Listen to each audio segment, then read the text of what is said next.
This Pitch Breakfast video is brought to you by Spangler & Agins, attorneys for Charlotte's startup community.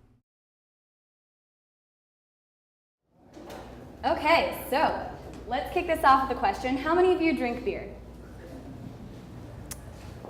That's wonderful. And how many of you guys work out or at least attempt to?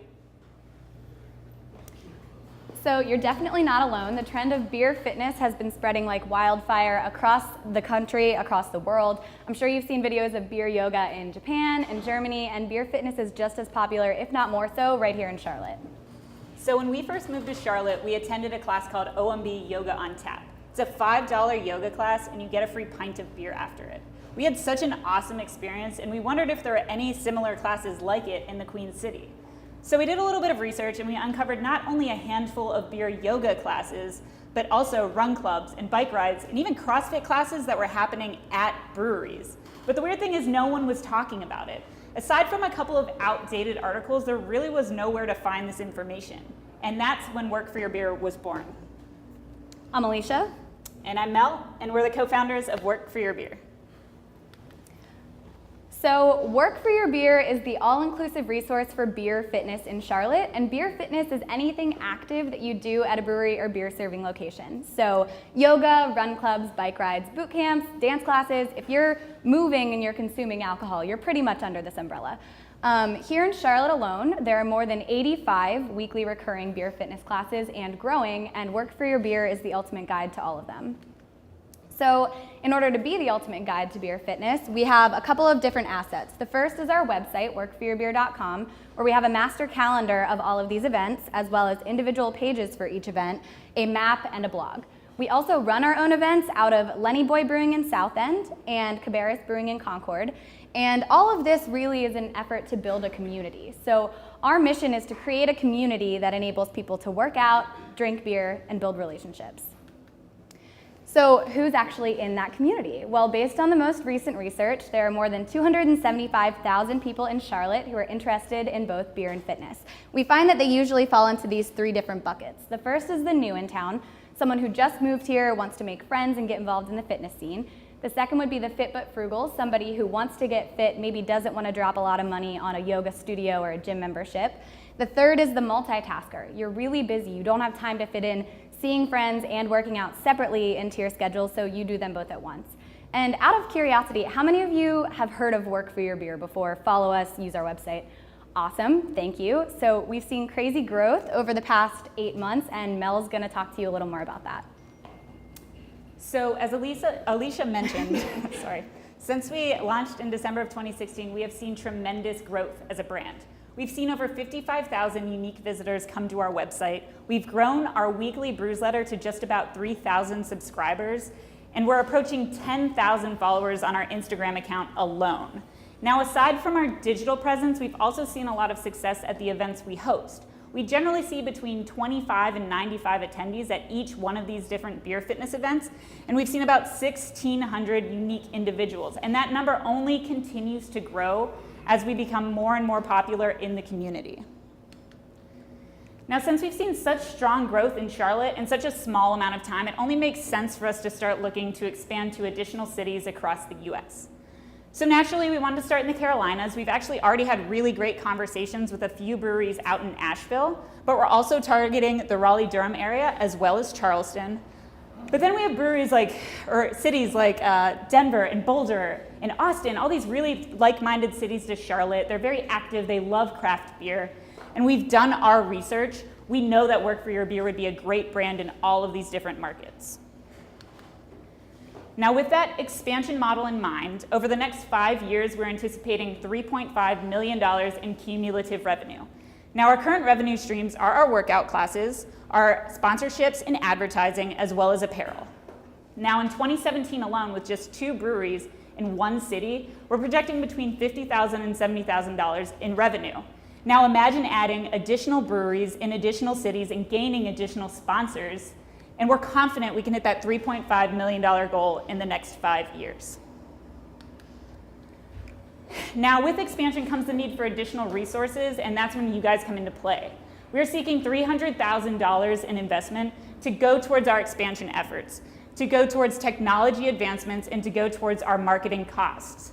Now with these additional resources, we're going to be able to tackle this massive market and really transform this local startup into a nationally recognized brand. And we would love to do that with you. Let's create a beer fitness community together. Thank you.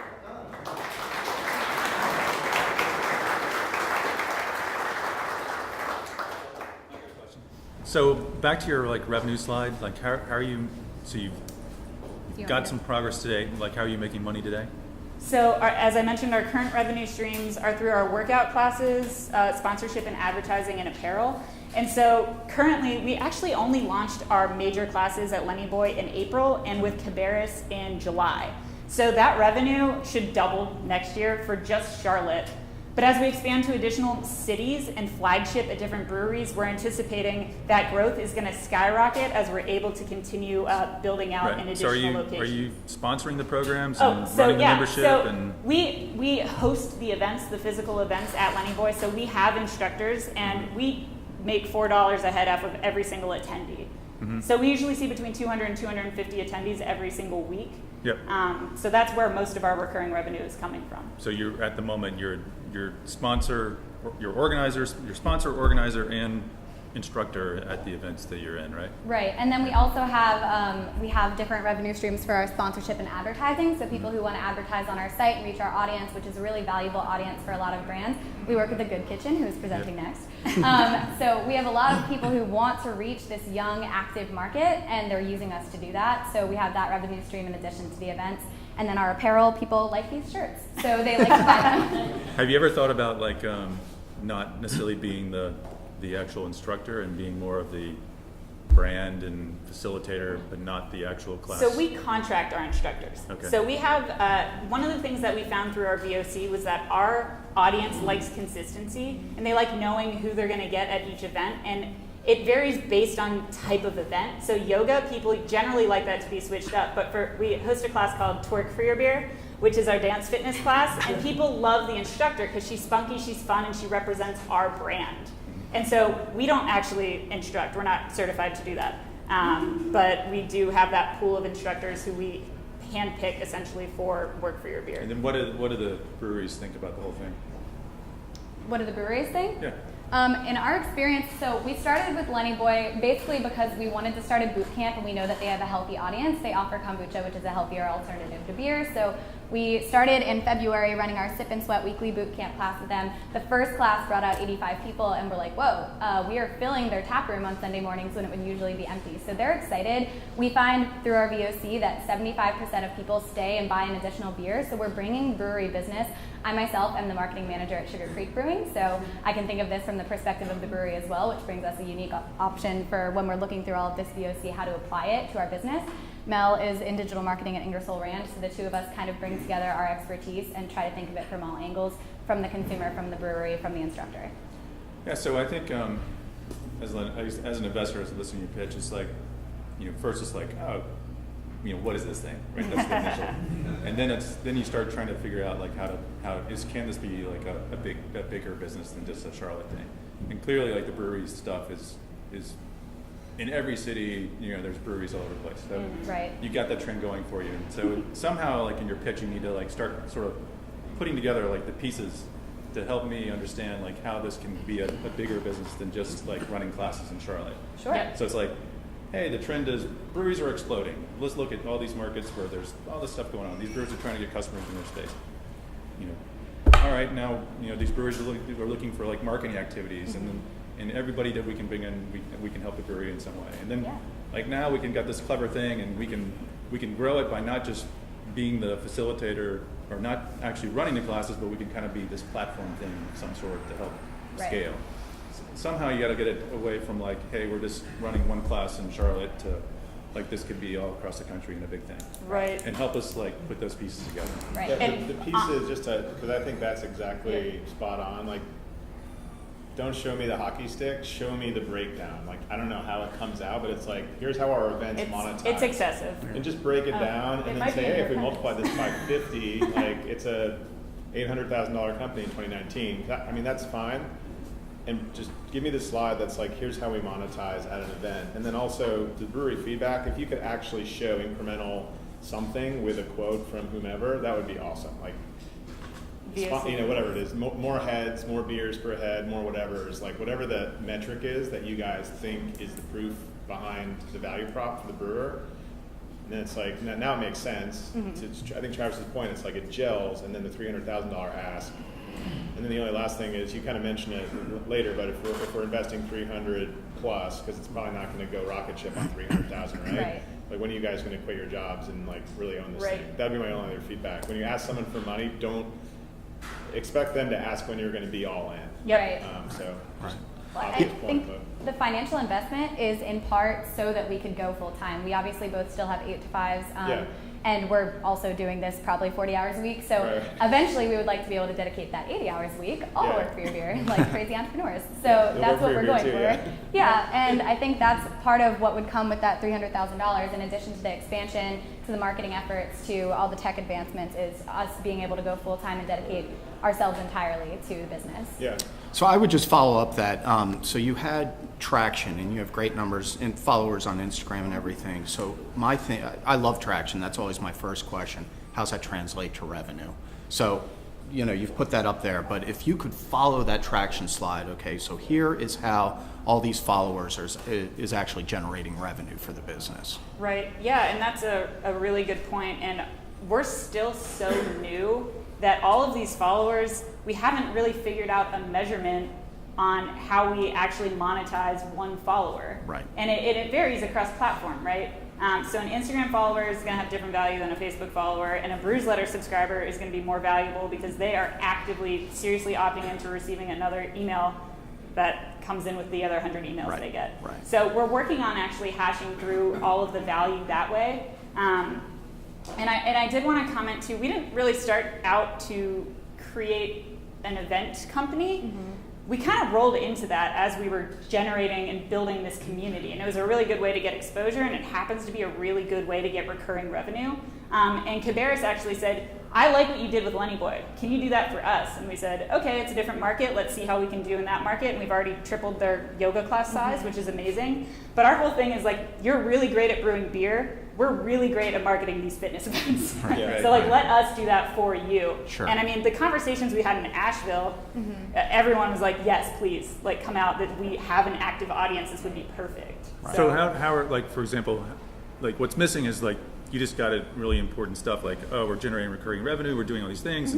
It's missing from the slide deck. Like, we're scratching our heads saying, like, what is this thing? Just so I was going to say, like, one thing that could could be really helpful, since this is like a somewhat of a, it's first impression as an investor is like, hey, this sounds like a clever kind of thing, like marketing thing. Help us understand, like, what's the comp? Is there something that we know that we can say, oh, this is like, to use a bad example, this is like the Uber for whatever. Right. If you could just sort of draw the picture, like, this is similar to this, which has been successful, that we're applying to this market. Right. Then we can go, oh, that's a similar business model and similar approach, and that thing's been successful. I think our issue So right is now that, it's like we don't really know what this is yet. Right, well, and I think the issue is that we really don't have any competitors, and that's something that we have in the appendix, if you look through the presentation, is no one else is really doing this or trying to tackle this market, or there are people who are running events, there are people who are trying to provide information, but no one's doing both, and so that's where we're like, we don't know either, because there's no one that we can really So you compare got to to. help us figure out what you are. Are you an events company, or a platform, or you a marketing company, or you an agency, or how do you get recurring revenue? Right. It's all unclear at this moment. Absolutely. And, so on our slide that had the hockey stick that explained the revenue, at the bottom we had that our revenue streams are workouts, sponsorships, and advertising and apparel, because those are the 3 things that we focus on right now. It's still that's like slide. It's still not clear enough. It's like, who's paying for the workouts? Right. What does the brewery get out of this? I mean, all this kind of like detail of like, what is the business model? Yep. Right. This needs to be like on one slide. This is how we operate. This is how we make money. Yeah. Right. It's hard in 5 minutes. Yeah, We have a lot in the appendix if you're really interested. Just real quick on the presentation, I actually like the 2-presenter format, but keep in mind, you essentially, at the end of the day, you're presenting to us, and you were standing in the way of the slides the entire time, Very so good we were point. doing some of that. But I like how that works. Maybe a few too many handoffs in the beginning. We didn't know we'd have a hand mic. This is our first with time. that Okay, business okay, guy. yeah. But I think it can work really well, so, stick with it, you Buy just some need to refine headsets it. and just, Yeah. Yeah, show Right, it, like- right, Just like I do your right, other classes. exactly. Yep. And checked out the website, I think it looks great, nice job on the technology Thank side of you. things. One of the I've never things- seen a slide that says underperforming though. So I would just go with like Base one- case. One Base case. case. Worst case scenario. This is how I build every business case. I'm always like, this is like if we're really just not, we're already over that for this year, to be honest. Yeah. So, This is an Ingersoll Rand, so you can say it's all aspirational, it's all upside. But I would also love to see, you said 275,000 people in our community here in the target. That's pretty interesting. Like another breakdown slide for me would be 275, we get social media coverage of X. We think this many people show up on a recurring basis. Okay. yep. That's the way my brain Yeah. works. Quantify the funnel, Gotcha. and then it's like, oh, so 27 breweries times 850 people a week equals blah, blah, blah. Like Right. 1.3 in revenue, like Yeah. done. Boom. Awesome. Yeah. Thank you guys so Thank much. you. Yeah, guys. very helpful. Great work. This is our first-